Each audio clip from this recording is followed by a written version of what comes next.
বাংলাদেশ যদি কোনোদিন কোনো দেশে হামলা করে, সেই দেশটা হবে ভারত, এতে কোনো সন্দেহ নেই। ভারত বাংলাদেশকে বিভিন্নভাবে ষড়যন্ত্র করলেও থেমেনি বাংলাদেশ সরকার। ডক্টর ইউনূস ভারতের সাথে মোকাবিলা করার জন্য ভয়াবহ পরিকল্পনা গ্রহণ করেছেন। তার পরিকল্পনার মধ্যে পাকিস্তানের যুদ্ধ বিমান কেনার কথাও রয়েছে। পাকিস্তান থেকে ডক্টর ইউনূসের বিমান কেনার চুক্তি বাতিল করতে কূটনৈতিকভাবে ষড়যন্ত্রে লিপ্ত হয়েছে ভারত। পাকিস্তান বাংলাদেশকে যে F-17 থান্ডার যুদ্ধবিমান সরবরাহের বিষয়টি সাম্প্রতিক সময়ে আলোচনার কেন্দ্রবিন্দুতে পরিণত হয়েছে। যে F-17 থান্ডার যুদ্ধবিমান, যা চীন ও পাকিস্তানের যৌথ উদ্যোগে তৈরি একটি মাল্টি-রোল যুদ্ধবিমান, এটি আধুনিক প্রযুক্তি এবং সক্ষমতার জন্য বিশ্বে সর্বাধিক পরিচিত।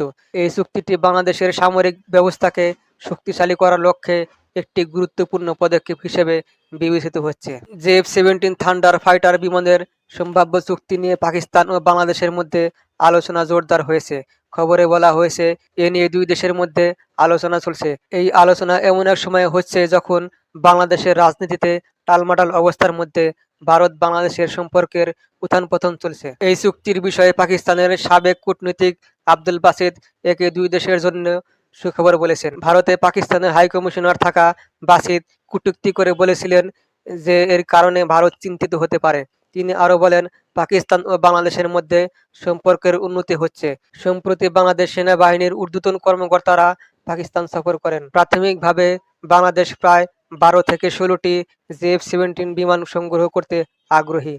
চুক্তির আওতায় বিমানগুলির পাশাপাশি প্রশিক্ষণ, রক্ষণাবেক্ষণ এবং প্রযুক্তিগত সহায়তাও অন্তর্ভুক্ত থাকতে পারে।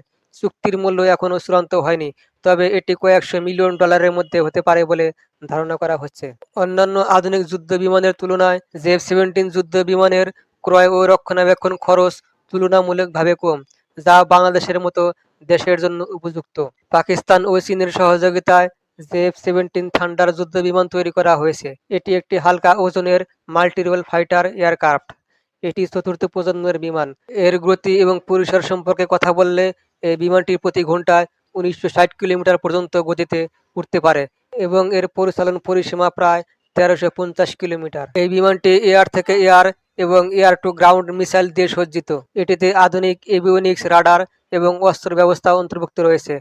যে F-17 এর উৎপাদন খরচ অন্যান্য ফাইটার এয়ারক্রাফটের তুলনায় অনেক কম। এটি ছোট দেশগুলির জন্য সাশ্রয়ী।